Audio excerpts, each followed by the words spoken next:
Hello student. তো আজকে হচ্ছে আমার 6 নম্বর ক্লাস।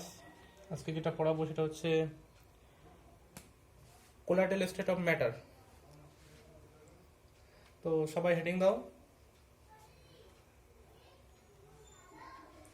কোলাইডাল state of matter.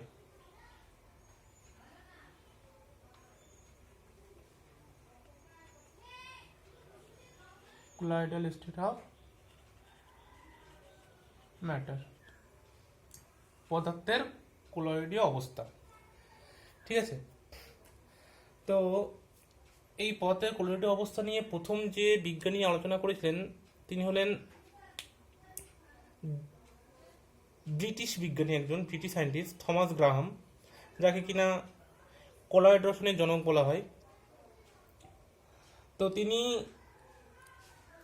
পদার্থের পার্চমেন্ট কাগজ বা উদ্ভিজ্জ প্রাণীজ ঝিল্লির মধ্য দিয়ে অতিক্রম করার ক্ষমতা নিয়ে পদার্থকে দুটি ভাগে ভাগ করেন। একটা বলেছিলেন যে ক্রিস্টালয়েড, আর একটা হচ্ছে কোলয়েড।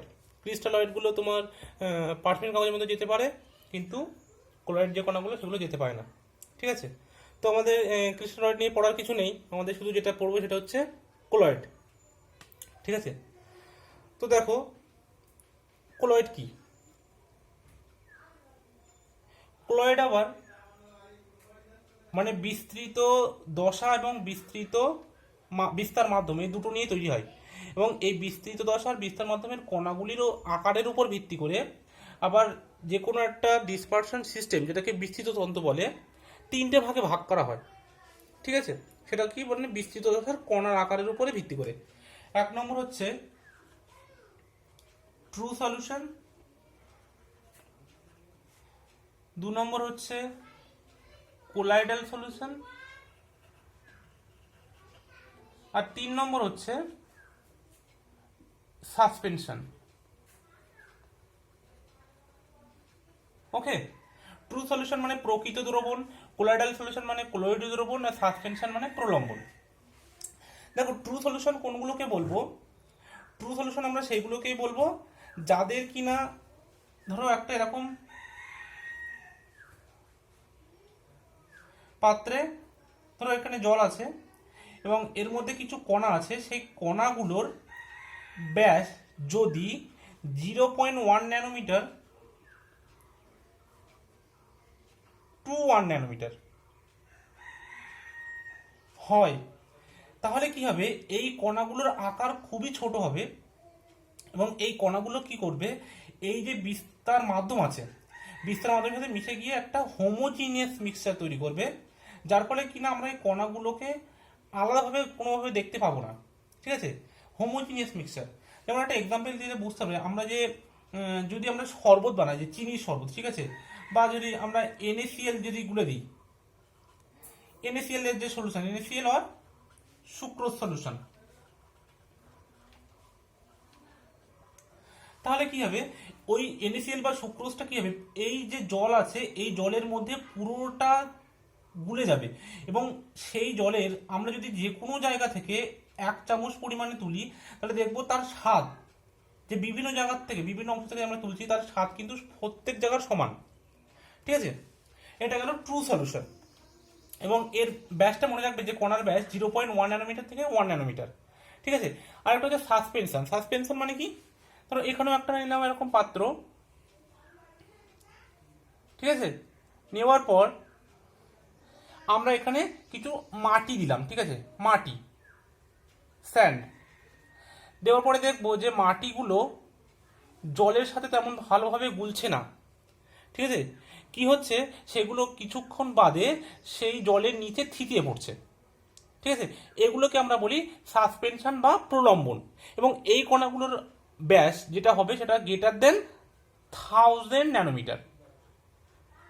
ওকে, এটার যদি একটা উদাহরণ আমি বলি, প্রকৃষ্ট উদাহরণ যেটা আমাদের প্রকৃতিতে দেখতে পাই, নেচারে, সেটা হচ্ছে যে বর্ষাকালে যে বৃষ্টি হয়, তখন আমরা যে পুকুর বা নদীতে যদি ভালো করে লক্ষ্য করি, তাহলে দেখা যাবে কি না, সেই পুকুরের জল বা যে নদীর জল সেটাকে ঘোলা দেখায়, এবং সেই ঘোলা দেখানোর কারণটা হচ্ছে এটা সাসপেনশন। ঠিক আছে, এবং এই কণাগুলোর যে ব্যাস এতটাই বড় যেটা আমরা খালি চোখে দেখতেও পারি। ঠিক আছে, এমনি মাইক্রোস্কোপের সাথে দেখা যাবে এবং কখনো আমরা খালি চোখেও দেখতে পাবো। ঠিক আছে, তারপর দেখো এখানে যে মিক্সচারটা ছিল এটা কিন্তু একটা হোমোজিনিয়াস মিক্সচার ছিল, হোমোজিনিয়াস। কিন্তু এখানে যে মিক্সচারটা ছিল এটা কিন্তু হেট্রোজিনিয়াস।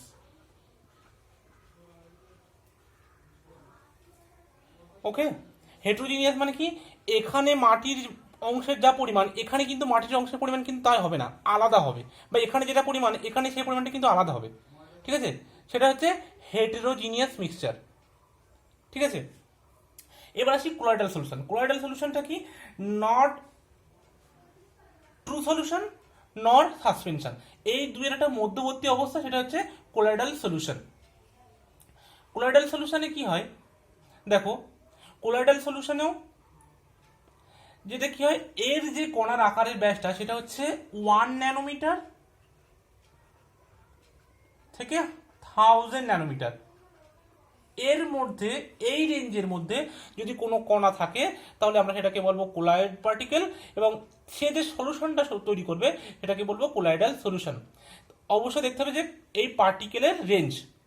ঠিক আছে, তাহলে আমরা কোনটা ট্রু সলিউশন, কোনটা কোলয়েডাল সলিউশন, কোনটা সাসপেনশন কিভাবে বিচার করবো, সেটা হচ্ছে পার্টিকেল যে কোন রেঞ্জে পড়ছে, তাদের কণার আকারের যে ব্যাস, সেই ব্যাসটা কোন রেঞ্জে পড়ছে তার উপরে ভিত্তি করে আমরা কিন্তু এই সিস্টেম তিনটাকে আলাদা করতে পারি।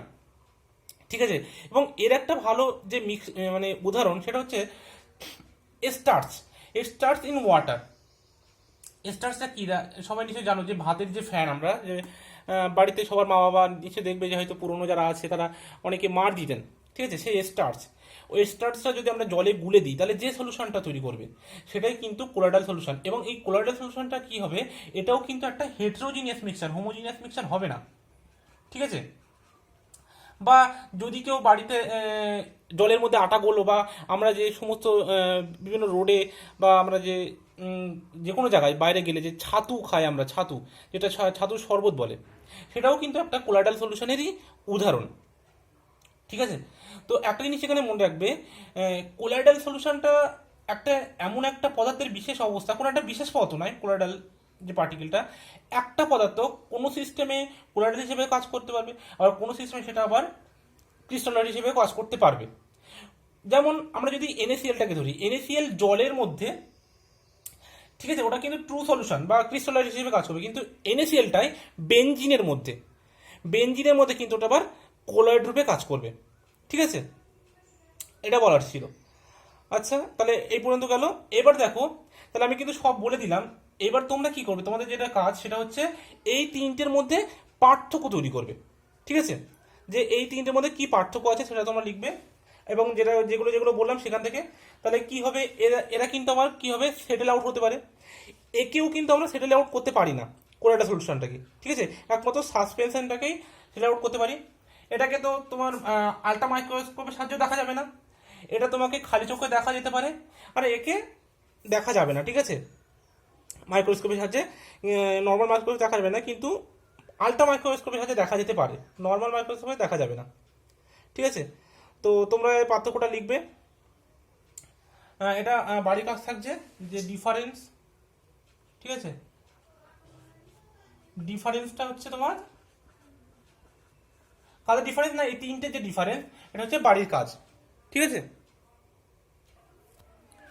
তাহলে যদি কোনো কোলয়েডের সংজ্ঞা চাই কেউ, তাহলে আমরা কি বলবো, যে যখন একটি পদার্থ সেটা কঠিন তরল গ্যাসীয় হতে পারে, অপর একটি পদার্থের মধ্যে সেটাও কঠিন তরল গ্যাসীয় হতে পারে, একটি পদার্থ অপর একটি পদার্থের মধ্যে এই রেঞ্জের মধ্যে, ঠিক আছে, 1 ন্যানোমিটার থেকে 10⁻³ ন্যানোমিটার, এই রেঞ্জের মধ্যে যদি কোনো কণা বিস্তৃত থাকে, এবং যদি সে একটা দ্বিদশা বিশিষ্ট কিন্তু অসমসত্ব অসমসত্ব সিস্টেম তৈরি করে, তাকেই বলবো কিন্তু কোলয়েড।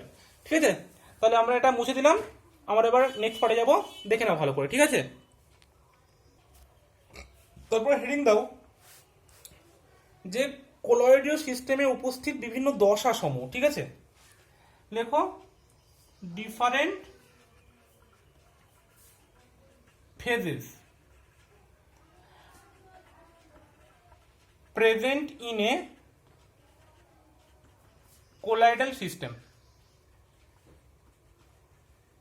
দেখো মানে কোলাইডাল সিস্টেমে উপস্থিত বিভিন্ন দশা সমূহ, এখানে দুটো দশা থাকে, একটাকে বলে বিস্তৃত দশা, একটাকে বলে বিস্তার মাধ্যম। ঠিক আছে, একটা হচ্ছে ডিসপার্স ফেজ, আর একটা হচ্ছে ডিসপার্স মিডিয়াম।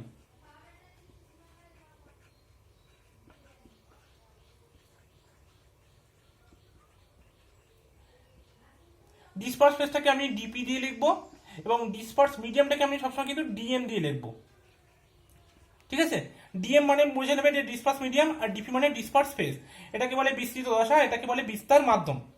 বিস্তৃত দশা কি দেখো, ওই যে বিস্তৃত দশা মানে যে কণাগুলো কোলাইডাল সিস্টেমে বিস্তার মাধ্যমে আসছিল, মানে যাদের রেঞ্জ কিনা ওই 1 ন্যানোমিটার থেকে 1000 ন্যানোমিটারের মধ্যে, যে পার্টিকেলগুলো 1 ন্যানোমিটার থেকে 1000 ন্যানোমিটার যে ব্যাস ছিল, সেই পার্টিকেলগুলো যেগুলো কিনা ডিসপার্স হচ্ছিল সেগুলোকে বলে ডিসপার্স ফেজ। আর যার মধ্যে ডিসপার্স হচ্ছিল পার্টিকেলগুলো, সেই সেই মাধ্যমটাকে বলা হচ্ছে ডিসপারশন মিডিয়াম। তো তোমরা সংখ্যাটা এরকম ভাবে লিখতে পারো যে দ্য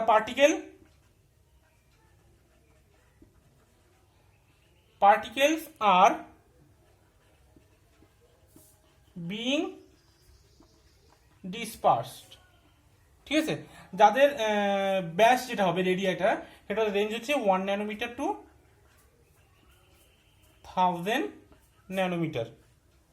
এই ব্যাস বিশিষ্ট কণা যারা কিনা ডিসপার্স হচ্ছে কোথায় না ডিসপার্স মিডিয়ামের মধ্যে, তাদেরকে বলে ডিসপার্স ফেজ। আর যে মাধ্যমে কি ওরা ডিসপার্স হচ্ছে সেই মাধ্যমটাকে বলে ডিসপার্স মিডিয়াম। তো এটা লিখতে পারো দা মিডিয়াম। ঠিক আছে, the medium in which disperse phases exist. Disperse phase is exist। okay, the medium in which disperse phase is exist, সেটা হচ্ছে ডিসপার্স মিডিয়াম। যে মিডিয়ামে ডিসপার্স ফেজটাকে এক্সিস্ট করে সেটা বলে ডিসপার্স মিডিয়াম। আর যে পার্টিকেলগুলো ডিসপার্স মিডিয়ামে থাকে সেই পার্টিকেলগুলোকে বলা হয় ডিসপার্স ফেজ। এবার দেখো ক্লাসিফিকেশন করব আমরা কোলয়েডাল সিস্টেমে। ঠিক আছে, কোলয়েডের ক্লাসিফিকেশন তো তিনটে উপায়ে আমরা ক্লাসিফিকেশন করব। ঠিক আছে, দেখো classification of ক্লয়েড,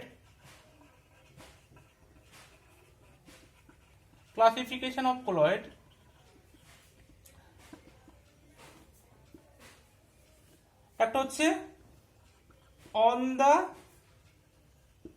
basis of physical state of disperse phase and disperse medium। ঠিক আছে, ডিসপার্স ফেজ আর ডিসপার্স মিডিয়ামের ভৌত দশার উপরে ভিত্তি করে আমরা একটা ক্লাসিফিকেশন করতে পারবো। আর একটা হচ্ছে on the basis of interaction. ঠিক আছে, অন দ্য বেসিস অফ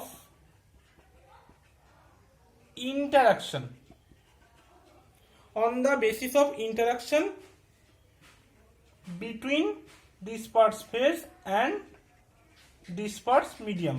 মানে বিস্তৃত দশা এবং বিস্তার মাধ্যমে কণাগুলির যে আকর্ষণ বলের উপর ভিত্তি করে আমরা কোলয়েডটাকে ক্লাসিফিকেশন করতে পারি। আর একটা হচ্ছে নেচার অফ দ্য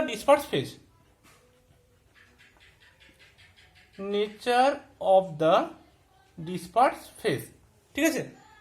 তো সবার প্রথমে আমরা পড়বো on the basis of physical state of disperse phase and disperse medium. তো সবাই এটা হেডিং দাও। ঠিক আছে, দেখো তোমরা প্রথমে হেডিং দিয়েছো যে on the basis of physical state of disperse phase and disperse medium. ঠিক আছে, তো তারপরে এই ছকটা তোমরা বানিয়ে নাও। এখানে লিখবে প্রথম ছকে ডিসপার্স ফেজ, তারপর দ্বিতীয় কলাম যেটা সেখানে লিখবে ডিসপার্স মিডিয়াম, তারপর কলাম যেটা সেখানে লিখবে name of the colloidal system, তারপরে হচ্ছে এক্সাম্পল।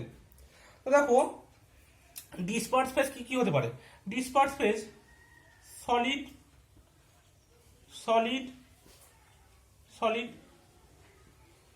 ডিসপার্স মিডিয়ামে কি হতে পারে, সলিড, লিকুইড, গ্যাস। ঠিক আছে, তাহলে যখন সলিড আর সলিড যেটা তৈরি হবে সলিড সলিড মিলে, তার যে এক্সাম্পল সেটা হচ্ছে বিভিন্ন আমরা যে জানিস alloy,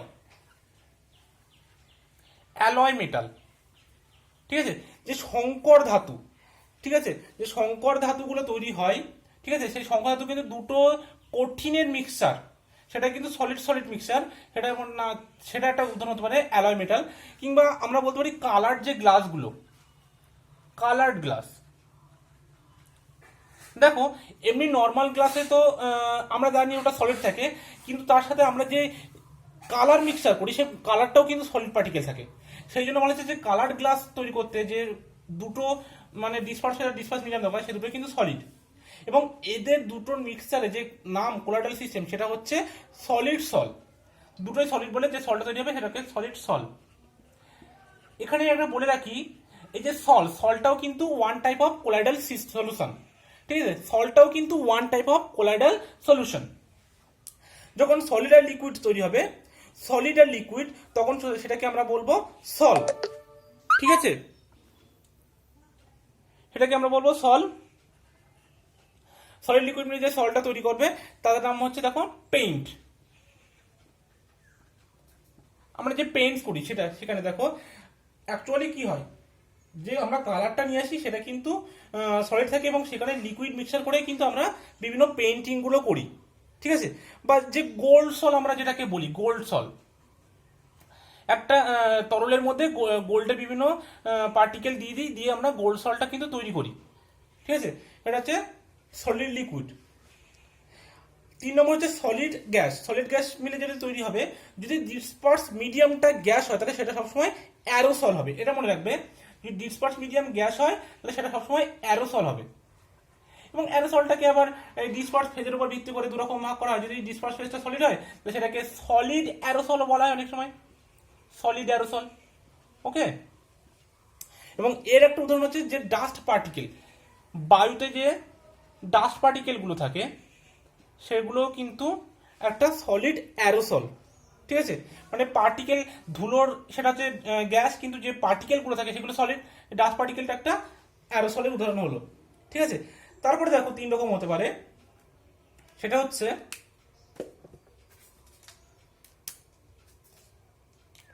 liquid liquid liquid disperse phase 3টে লিকুইড হতে পারে, লিকুইড লিকুইড লিকুইড। এটা আবার হতে পারে কি সলিড লিকুইড গ্যাস, ওকে। তো লিকুইড আর সলিড মিলে যেটা তৈরি করে সেটা হচ্ছে জেল। সেই কোলাইডাল সিস্টেমটা হচ্ছে জেল, যার এক্সাম্পল হচ্ছে আমরা যে জেলি, সবাই নিশ্চয়ই ছোটবেলায় খেয়েছো জেলি, ঠিক আছে, বা যদি কারোর নিজের বাড়িতে ছোট ভাই বোন বা কোনো ভাগনা ভাগ্নে থাকে তাহলে নিশ্চয়ই তারা জেলি খায়, সেই জেলিটা কিন্তু একরকম জেলের উদাহরণ, ঠিক আছে। আর একটা হচ্ছে লিকুইড লিকুইড লিকুইড লিকুইড যে তৈরি হয় সেটা হচ্ছে ইমালশন বলে থাকে, এটা কিন্তু খুব ইম্পর্টেন্ট। ইমালশনটা আমরা পরে আরো বিস্তারিত পড়বো। ইমালশন জিনিসটা কি, মানে দুটো ইমিক্সেবল লিকুইডের মিক্সচার হচ্ছে ইমালশন। যেমন ওয়াটার ইন অয়েল বা oil in water, okay. Oil in ওয়াটারটা কিন্তু একটা ইমালশনের উদাহরণ, দুটো লিকুইড কিন্তু ইমিক্সেবল। তারপর যে লিকুইড এবং গ্যাস, আমরা কি বলছি, যদি কোনো ডিসপার্স মিডিয়ামটা গ্যাস থাকে তাকে কি বলা হয়, অ্যারোসল। তাহলে এটাও অ্যারোসল, কিন্তু এটাকে আবার বলা হবে, যেহেতু ডিসপার্স লিকুইড তাকে লিকুইড অ্যারোসলও বলা হয়, ওকে।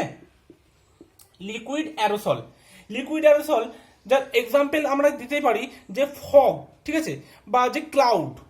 এটা কিন্তু সবাই জানো, কারণ যে ক্লাউড হয়, ক্লাউড অ্যাকচুয়ালি বা যে ফগ, আমরা যখন দেখি ফগটা বায়ুতে উড়ে বেড়ায় তখন কিন্তু সেটা গ্যাসের ফর্মে থাকে, কিন্তু যদি ওটা আমাদের দেহের সংস্পর্শে আসে বা চুলে আসে সেটা কিন্তু তখন লিকুইড হয়ে যায়, মানে সেখানে কিন্তু লিকুইড আর গ্যাস এই দুটো ডিসপার্স ফেজ এবং ডিসপার্স মিডিয়ামই থাকে, যার জন্য ফগ হচ্ছে একটা তোমার অ্যারোসল, লিকুইড অ্যারোসলের উদাহরণ, ওকে।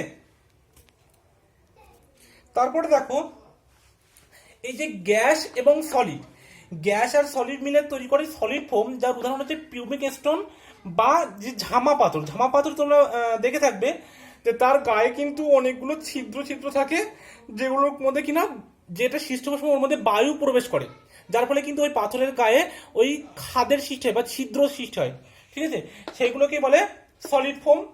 এবং একটা হচ্ছে গ্যাস লিকুইড মিলে যেটা করে সেটা হচ্ছে ফোম। এটা একটা ভালো উদাহরণ হচ্ছে সোডা ওয়াটার, যে আমরা 7 আপ বা কোকা কোলা যেগুলো খাই, সেখানে কিন্তু লিকুইড যে জলের সাথে কিন্তু উচ্চচাপে কার্বন ডাইঅক্সাইডও মিক্সার করা থাকে। সেটা একটা ভালো উদাহরণ হচ্ছে ফোম। বা যে সাবানের ফেনা, আমরা দাড়ি কাটার সময় যে ফেনাটা তৈরি করি, সেখানেও কিন্তু গ্যাসের লিকুইডের সাথে গ্যাস মিক্সার থাকে। ঠিক আছে, যে সাবানের ফেনা বা সোডা ওয়াটার, এটাও কিন্তু একটা ফোমের উদাহরণ। ঠিক আছে, কিন্তু একটা কথা মনে রাখবে, এটা বুঝছি ওপর থেকে, একটা কথা মনে রাখবে, দেখো gas solid solid solid solid liquid gas, liquid liquid liquid solid liquid gas, কিন্তু গ্যাস আর গ্যাসের ক্ষেত্রে শুধু সলিড আর লিকুইড, কিন্তু গ্যাস আর গ্যাস কিন্তু কখনোই কোলয়েডাল সিস্টেম তৈরি করে না। এটা সবসময় মনে রাখবে, একটা খুব ভেরি ইম্পর্টেন্ট কথা। ঠিক আছে, কারণ গ্যাস আর গ্যাস ওরা নিজেদের মধ্যে একটা হোমোজিনিয়াস মিক্সচার তৈরি করে, কিন্তু আমরা জানি কি যে কোলয়েডাল সিস্টেম কিন্তু একটা হেটেরোজিনিয়াস মিক্সচার। ঠিক আছে, সেই জন্য হোমোজিনিয়াস মিক্সচার তৈরি করার জন্য গ্যাস আর গ্যাস কিন্তু তোমার কোলয়েডাল সিস্টেম তৈরি করে না। নোট বি করে লিখে রাখো, gas gas can not form colloidal system due to their diffusion property. Okay, diffusion property,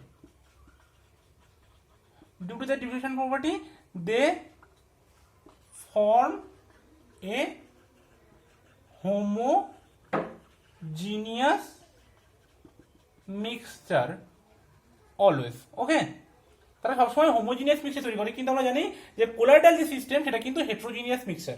ওকে, এবার আমরা যেটা পড়বো সেটা হচ্ছে যে ডিসপারশন মিডিয়ামের প্রকৃতির উপর ভিত্তি করে আবার সলগুলোকে বিভিন্ন নাম দেওয়া হয়। তাহলে এটা মুছে দিচ্ছি আমি। তো এবার লেখো যে কোলয়েডাল সলসের যে নামকরণ করা হয় কোলয়েডাল সিস্টেমকে ডিসপারশন মিডিয়ামের ভিত্তি করে। ঠিক আছে, অন দা, ওটা কিন্তু সেম পয়েন্টের মধ্যে, on the basis of the nature of dispersion medium. Dispersion মিডিয়ামের নেচারের উপর ভিত্তি করে কোলয়েডাল সলগুলোকে বিভিন্ন নাম দেওয়া হয়। যেমন যদি ডিসপারশন মিডিয়ামটা ওয়াটার হয়, তাহলে যে সল তৈরি হবে তাকে আমরা নাম দেব হাইড্রোসল অর অ্যাকুয়াসল। ওকে, যদি ডিসপারশন মিডিয়ামটা অ্যালকোহল হয় তাহলে তার নাম দেবো অ্যালকোসল, অ্যালকোসল। যদি ডিসপারশন মিডিয়ামটা বেনজিন হয় তাহলে তার নাম দেবো আমরা বেনজোসল। ওকে, তারপর যদি আমরা এটা যদি গ্যাস হয়, আমি এটা বলেছিলাম কিন্তু সেটা হবে অ্যারোসল। ডিসপার্স মিডিয়াম গ্যাস হলে অ্যারোসল, এটা আগেও বলেছি। আর ডিসপার্স ফেজটা কিন্তু সবার ক্ষেত্রেই সলিড, এটা কিন্তু ফিক্স। ঠিক আছে, শুধু ডিসপার্স মিডিয়ামের নেচারের উপর ভিত্তি করে সলগুলোকে বিভিন্ন নাম দেওয়া হয়। ওকে, তাহলে 2 নম্বর পয়েন্টটা লেখো সবাই, যে on the basis of nature of interaction between disperse phase and disperse medium, ওই হেডিংটা সবাই দাও। ঠিক আছে, তোমরা নিশ্চয়ই সবাই হেডিংটা লিখেছো, যে nature of interaction between disperse phase and disperse medium, মানে ডিসপার্স ফেজ আর ডিসপার্স মিডিয়ামের আকর্ষণ বলের উপর ডিপেন্ড করে মানে কোলয়েডকে কতভাবে ভাগ করা হয়। একটা হচ্ছে লায়োফিলিক সলস, আর একটা হচ্ছে লায়োফোবিক সলস। দেখো ফোবিক মানে কি, এটা এসে ফোবিয়া থেকে। ফোবিয়া মানে ভয়, কিসের প্রতি ভয়? সেটা হচ্ছে জলের প্রতি। ঠিক আছে, এটা হচ্ছে ওয়াটার হেটিং, ওয়াটার হেটিং বা ওয়াটারের প্রতি ওর ফোবিয়া। ঠিক আছে, মানে জলের প্রতি ভয়, বা এটাকে বলতে পারো লিকুইড হেটিংও বলতে পারো অনেকে। ঠিক আছে, লিকুইড হেটিং। আর এটা ঠিক তার উল্টো, লায়োফিলিক মানে হচ্ছে water loving or liquid loving. Okay, তো দেখো লায়োফিলিক সলে যে দুটো পার্ট থাকে, যে ডিসপার্স ফেজ আর ডিসপার্স মিডিয়াম, ওদের মধ্যে কিন্তু একটা স্ট্রং অ্যাফিনিটি থাকে। আকর্ষণ বলটা কিন্তু লায়োফিলিকের ক্ষেত্রে অনেক বেশি। এরা জলকে ভালোবাসে বা লিকুইডকে ভালোবাসে, এই জন্য এদের যে দুটো medium, disperse phase and disperse medium, এই দুটো কিন্তু ডিসপার্স ফেজ। আচ্ছা, প্রথমে লায়োফিলিক সম্পর্কে বলছি আমি। ডিসপার্স ফেজ এবং ডিসপার্স মিডিয়াম, এদের দুজনের প্রতি কিন্তু একটা স্ট্রং ইন্টারাকশন থাকে, যেটা কিন্তু আমরা লায়োফোবিকের ক্ষেত্রে দেখি না। এদের কিন্তু লো অ্যাফিনিটি, কিন্তু লো অ্যাফিনিটি, ঠিক আছে। কাদের মধ্যে লো অ্যাফিনিটি না, ডিসপার্স ফেজ অ্যান্ড ডিসপার্স মিডিয়ামের প্রতি ওদের লো অ্যাফিনিটি। তারপর দেখো এই যে লায়োফিলিক সল্ট, এদের ডিসপার্স ফেজের প্রতি ডিসপার্স মিডিয়ামের আকর্ষণ বেশি হওয়ার জন্য এদেরকে আমরা ইজিলি তৈরি করতে পারি, ঠিক আছে। এদেরকে খুব ইজিলি প্রিপেয়ার করা যায়, ওকে। কিন্তু এদেরকে অত ইজিলি প্রিপেয়ার করা যায় না, কারণ এদের যেহেতু ওয়াটার হেটিংস বা লিকুইড হেটিংস, এই জন্য এদের ডিসপার্স ফেজ আর ডিসপার্স মিডিয়ামের মধ্যে কোনো আকর্ষণ বল থাকে না, তাই এদের কিন্তু প্রিপারেশন করা অনেক টাফ।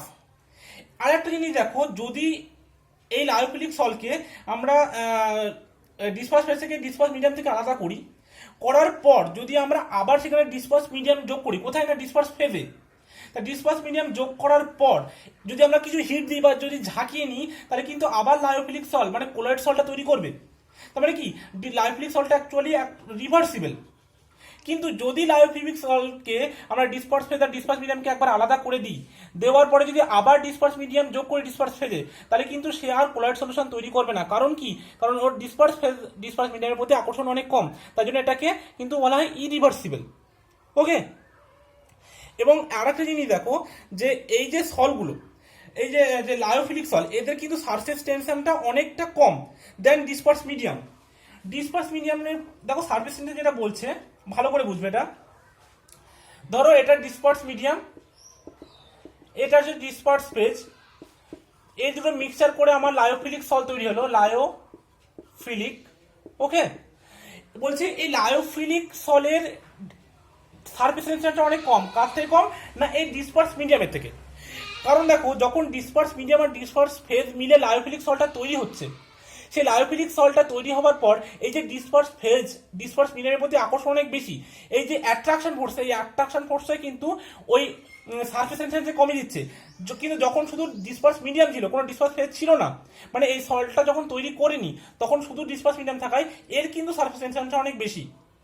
বোঝা গেল? ভালো করে বুঝবে। আর দেখো, কিন্তু এই ক্ষেত্রে কিন্তু সম্পূর্ণ উল্টো, কারণ যেহেতু ওর ডিসপার্স ফেজ আর ডিসপার্স মিডিয়ামে কোনো আকর্ষণ বল নেই, তাহলে প্রথমে ডিসপার্স মিডিয়ামের যা সারফেস টেনশন ছিল, সেই সারফেস টেনশনটা কিন্তু লায়োফিলিক সলের ক্ষেত্রেও একই থাকবে। বোঝা গেল? যেহেতু কোনো ডিসপার্স ফেজ আর ডিসপার্স মিডিয়ামের কোনো অ্যাট্রাকশন ফোর্স নেই, এই এখানে যে অ্যাট্রাকশন ফোর্সটা ছিল, সেই অ্যাট্রাকশন ফোর্সটা কিন্তু ওর সারফেস টেনশন থেকে কমে দিছিল, ঠিক আছে। আর ওই সারফেস টেনশনের সাথে সাথে সম্পর্ক দেখো ভিসকোসিটি। ভিসকোসিটি কি? ভিসকোসিটি হচ্ছে সান্দ্রতাঙ্ক। ভিসকোসিটিকে তোমরা রেজিস্টিভিটির সাথে তুলনা করতে পারো। লায়োফিলিক সলের ক্ষেত্রে কিন্তু ভিসকোসিটি অনেক বেশি দেন লায়োফোবিক। কারণ দেখো, এখানে যেহেতু যে পার্টিকেলগুলোর আকর্ষণ ক্ষমতা অনেক বেশি, সেই জন্য যদি কোনো কণা এখানে আসে, সে তাকে অনেক বাধা দেয়। দেখো ভিসকোসিটি অ্যাকচুয়ালি কি, ভিসকোসিটিটা মানে কতটা পিছলে যেতে যাচ্ছে, ওখানে কিন্তু পিচ্ছিল খুব সহজে পিছলে যেতে পারে না, ঠিক আছে। সেই জন্য ওটাকে রেসিপিটা অনেক বেশি, মানে ঘর্ষণ বলটা বেশি, পিছলে যেতে বাধা দেয়।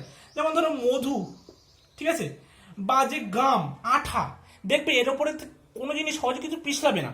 কিন্তু লায়োফোবিক সলের ক্ষেত্রে কি হবে, ভিসকোসিটি বা রেজিস্টিভিটিটা অনেক কম, যেহেতু এর ডিসপার্স ফেজ আর ডিসপার্স মিডিয়ামের মধ্যে কোনো অ্যাট্রাকশন ফোর্স নেই, যেহেতু পৃষ্ঠটানটা ওখানে সমান, এখানে যেহেতু পৃষ্ঠটানটা কমে যাচ্ছে, ঠিক আছে, ডিসপার্স মিডিয়ামের তুলনায়, তাই জন্য এখানে রেজিস্টিভিটি অনেক বেশি হয়ে যাচ্ছে, ঠিক আছে।